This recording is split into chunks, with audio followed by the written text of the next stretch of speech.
Chapter 8 Revive.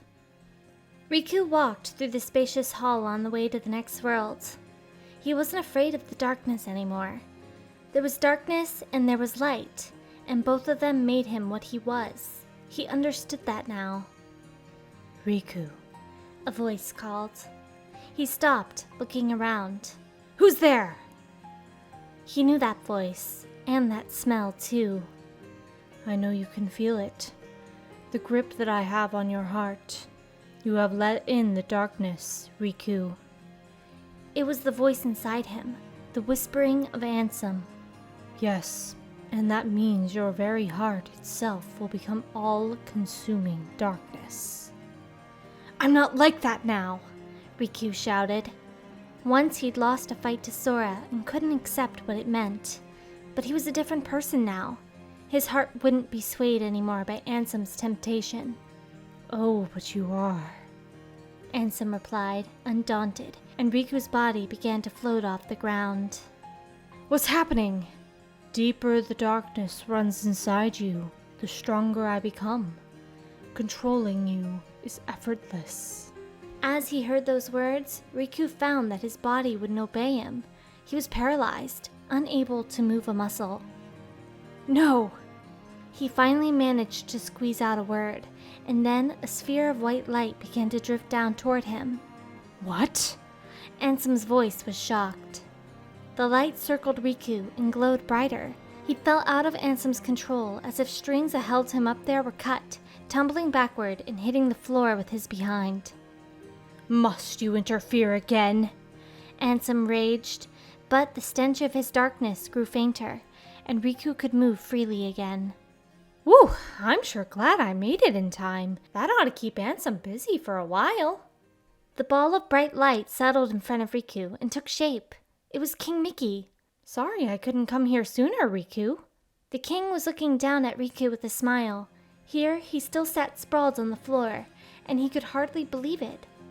Your Majesty, it's really you? Uh-huh. Riku eventually got to his feet and uncertainly leaned over to poke at the king's belly. Whoa! King Mickey yelped. But Riku kept poking him. The fact that the king was really here made him happier than he knew how to say. He grabbed the king in a hug. What's the big idea? That tickles! King Mickey laughed, wriggling. Riku laughed too. You're not an illusion this time. I'm so glad you made it here. Finally, he let the king down and weakly sank on the floor again himself. I promised you'd find a way, didn't I? Said the king, looking straight at him. Yeah, sorry. I'm okay. I guess I'm just relieved. I've been alone for so long that actually not being alone feels... well, it's nice. The king felt warm. He was really here. It was so long since Riku had been around anyone else for real. It made his heart pound. Slowly, he got up again, laughing at himself a bit. But how did you make it here? He asked. I thought it was too far. I found a card to help me. The king took it out to show him. I needed a way out of the realm of darkness, and then all of a sudden, this card appeared right in front of me. When I picked it up, I could see your heart beyond the darkness. That's what let me find you. This card? Riku took the card and looked at it closely, at the picture of a big clock tower in a train. It was a place he'd never seen before. I guess the card thought its place was to be with you, the king added. Maybe you're right, Riku said quietly, turning to him. Okay, Riku, let's go. With that, the king looked a little more stern, determined. Right. Riku climbed the stairs and held the card up to the door. The twilight lingering in the sky cast a beautiful glow on streets lined with brick buildings. A deeply peaceful atmosphere pervaded everything, unlike any town Riku had ever seen. What is this place? I've never been here before. He turned back to look at the king. Have you seen it, Your Majesty? But the king wasn't there. He was nowhere to be seen. Huh? Your Majesty? The little king is gone. A voice rang out in the quiet streets. Riku whirled to see Ansem there and automatically fell into a fighting stance with Soul Eater. You must fight all alone against my dark powers, Ansem called. But Riku only let his stance relax. What's this? Are you giving up? Finally ready to surrender to your fate? Riku shook his head. You're not the true Ansem. I can smell it. Ansem narrowed his eyes. The Ansem in my heart smells darker, nastier, but your scent just isn't that. Riku took a deep breath, staring hard at whatever stood before him wearing Ansem's shape. It wasn't the scent of darkness. It was something else. Something with more kindness. Something that smelled right. And he knew it from somewhere. I finally understand, said Riku.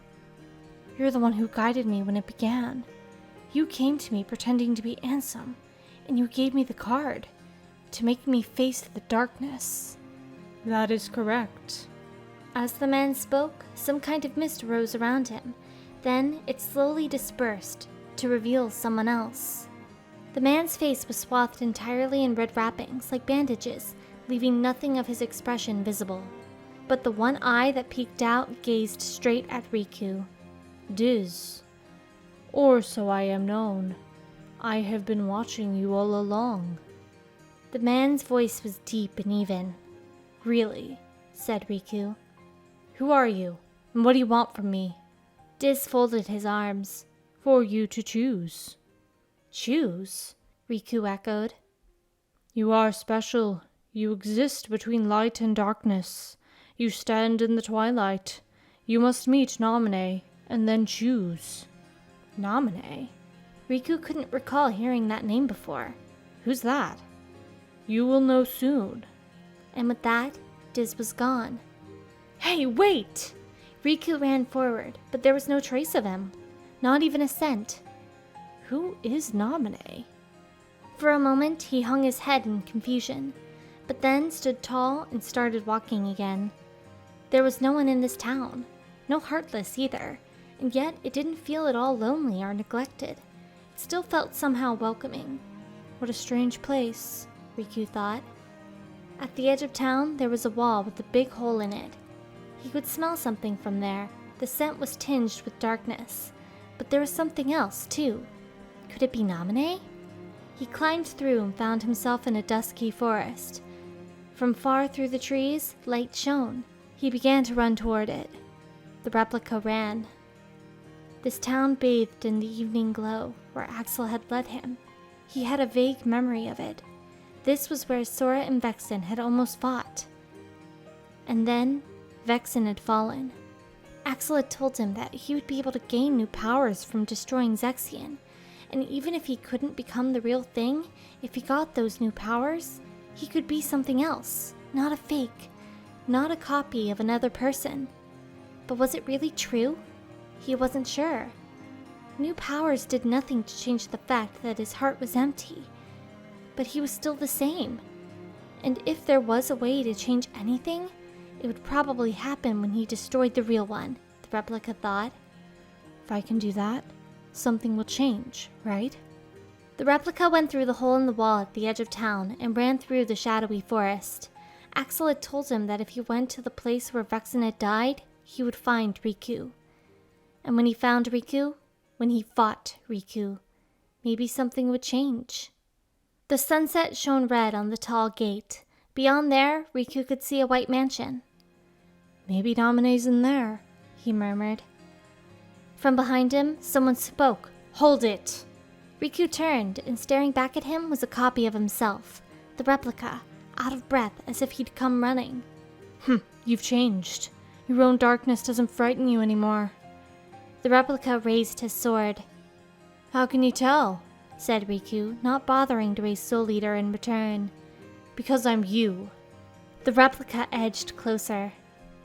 No, I'm me, Riku shot back. The replica paused, smiling a little. I'm me, he says. Must be nice being real. A fake like me could never get away with saying that. Then he jumped and slashed out at Riku, who barely managed to block. The replica was strong, much stronger than when Riku had fought him before. Not bad for a fake. Riku flung him back, but the replica spun in the air to regain his balance and landed in a crouch. That's right. I am a fake. Just a phony. the replica shouted, standing tall. "The way I look, the way I feel, everything I remember. And even this newfound power." With those words, a dark aura rose from him. It was evil in a scent Riku knew, the man he had just been fighting on Destiny Island. I took his power. Zexian's power. It's mine now. But still... The replica leaped up again, swinging his sword, and Riku felt the ringing impact through Soul Eater. Riku stared into the face that looked exactly like his own, and yet, it was different somehow. I thought finding some new strength would let me become someone else. Someone who isn't a copy of you. But nothing changes. I'm still empty! The replica cried, pushing Riku back hard. Riku crashed into the gate and fell. Everything about me is borrowed. As long as you're around, I'll never be more than a shadow. Breathing hard, the replica lunged for Riku again. So what? I'm me, said Riku, and I won't let you defeat me. He parried and tackled the replica to the ground, and then he had Soul Eater at the replica's throat. So, it's over, the replica grated. It will be if you keep going. Death doesn't frighten me, the replica said stonily. Good riddance to a phony life. He wasn't afraid of being destroyed. He was afraid of forgetting, and of being forgotten. Will Sora remember me? He wondered.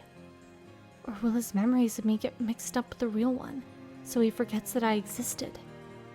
My heart was never real. Even what I'm feeling now is probably all fake. The replica smiled faintly, and light began to surround him. What are you feeling? Riku asked, staring down at the copy of himself. What happens when a fake like me dies? Where will my heart go? Maybe it'll just disappear. The replica gazed up at the sky. The warm red sky over this town was so beautiful. A nice thing for a last sight, the replica thought. It'll go somewhere, said Riku. Maybe to the same place as mine. The replica's mouth curled in a bitter smile. Perfect copy to the very end. That's okay. But as he said that, his voice seemed serene. Enveloped in light, his body vanished. Riku picked up Soul Eater where he'd let it fall and looked back behind him. The gate was open as if to invite him in. Slowly, almost cautiously, Riku stepped through. Inside the mansion, everything was dim and shadowy. There was no sign of anyone here, not even a scent. Is this the right place? Riku wondered. He crossed the spacious entrance and climbed the stairs to the second floor and went into a room at the end of the corridor. Inside was a white room, almost like all those marble halls in the castle, but no one was there. He peered closely at a picture pinned to the wall. It was a drawing on white paper torn out of a sketchbook, showing himself and Riku laughing together. Who drew this? He murmured, reaching up to touch it. And the moment his fingers brushed the paper, it began to shine. Huh? The light surrounded him, and when he came to, he was standing in another bright white room. There, quietly gazing at him, was a girl with pale blonde hair. Are you Naminé? Yes. She gave him a tiny smile. He knew that voice, that scent. This was the voice that had spoken to him when the darkness nearly swallowed him up on Destiny Island. And the same scent. It was her. Riku was sure of it. Naminé. I see, he said softly. That was you. Huh? For a moment, she looked confused. Never mind. It's okay. Naminé tilted her head at him ever so slightly. Then she said, "Please, come this way." He followed. Past her, he could see some kind of device, taller than him and shaped like a flower bud, and Sora was inside of it. Sora! Riku ran to it without another thought. What have you done to Sora? Nothing. He's only asleep, to get his memory back. What's that mean? Please, tell me. Naminé nodded and calmly began to explain everything that had happened to Sora in the castle. After she'd finished telling him about Sora, Riku stared at her for a moment without speaking. Sora had lost his memory here in Castle Oblivion, and he'd gained new memories. But he had chosen to cast those new memories aside and return to how he was before he stepped into the castle. That was all that Naminé had to tell him. So Sora decided to go back to how he was, Riku murmured, looking up at Sora's sleeping face inside the pod. You have a choice to make too, Naminé said from behind him. Riku turned to look at her again. Why me too? No one's messed with my memories. It's not about your memories. It's your darkness. My darkness? As Riku said the word, the stench of it seemed to grow thicker around them. In your heart there is darkness, and in that darkness is Ansem. He might be at bay for now, but eventually he'll awaken, and he will take over you just like he did before. But I have powers you can use against him. My powers can put a lock in your heart. That way, Ansem could never escape from inside you. Riku looked up at Sora again. What happens to me if I let you do that? Will I forget everything like Sora? Naminé said nothing. I will forget, won't I? The darkness in you will be sealed tight along with your memories. You won't remember the darkness anymore. You'll go back to how you were. Riku, you have to choose. Still looking at Sora, he made a tiny laugh. He looks like he doesn't have a care in the world. Will I sleep like that too? Yeah. Sora's sleeping face was so peaceful. With a little sigh, Riku looked back at Naminé. Figures. Sora always does what he wants. Whatever we were doing together, he'd find a way to slack off. Even when we were trying to leave the islands, I was the one doing all the work making the raft. Riku closed his eyes, thinking of those far-off days on Destiny Island. Riku's getting annoyed. When Kairi had said that, he'd turned to see Sora's clueless face, but just remembering that made him laugh. That's it, Riku decided. When this slacker wakes up, I'll tell him off. I told him to take care of Kairi, and here he is just taking a nap. But I can't say anything if I've been asleep too. With his eyes open, he faced Naminé. I don't need a lock on my heart. I'm ready. I'll fight Ansem. But what if his darkness overtakes you? She peered back at him nervously. Riku wasn't nervous about that anymore. If that happens, then the darkness will show me the way. Yes, you're right. Naminé smiled, bright and certain. Why do I get the feeling you knew what I'd say all along? I didn't know. I hoped. I wanted you to face the darkness, because you're the one who can. Naminé clasped her hands together. Riku shrugged. So that's the reason. That's why you came to my rescue inside all that light in the form of Kairi. You knew? Naminé exclaimed. I knew when I met you. You and Kairi smell the same. Right. What he felt from Naminé was Kairi's presence. He didn't know why they had the same scent, but right now, he didn't need to know. He stretched his hand out to Naminé. Huh? She said. Without a word, he took her hand and held it tight. Look after Sora. I will. I promise. She squeezed his hand back. Okay. It's a promise. Riku looked up again at Sora's sleeping face. See you, Sora. He opened the door that Naminé led him to, and on the other side, King Mickey was waiting for him. So I guess you decided not to go to sleep, huh? The king greeted him with a grin. How'd you know about that? Riku asked. I heard it from Diz. The king turned to look at Diz, who was standing there behind him, arms folded. You know him? Said Riku. Well, I'm not quite sure. King Mickey cocked his head. Got a feeling that I've met him somewhere. Riku stepped closer to Diz. Hey, just who are you? I could be nobody. Or anybody. Diz said in his deep bass voice. The choice is yours whether to trust me or not. You sure do like pushing choices on other people, Riku remarked. Diz went on as if he hadn't heard. You have pushed away slumber, making the choice to face Ansem. Do you think that was stupid of me? Diz's slight smile was just barely visible between the wrappings over his face. You have chosen your own path. My only part is to watch over you. That doesn't tell me much, said Riku, almost offended. Are you supporting me? or turning your back on me. That will be your choice as well. Believe what you want to believe. Riku stared hard at Diz. Believe. That was something he hadn't been able to do until Naminé spoke to him in the form of Kairi, until he found King Mickey. Just believe. The light will never give up on you. You'll always find it, even in the deepest darkness. That was what the king had told him, but he hadn't been able to believe. Maybe that was the one thing that Sora was able to do when he couldn't, Riku thought. But now he was all right. He could really believe. In the king, in his own strength, his heart, in the light, and in the darkness. This is a card that will draw out the darkness in your heart, said Diz, and tossed Riku a single card. Finish your business with Ansem. If I use this, Ansem will appear, said Riku. But Diz, instead of answering, only vanished. Hey, come on! Riku ran toward where he'd been standing. King Mickey spoke up. We can defeat Ansem together. Slowly, Riku turned. Sorry, I have to face him alone. But why?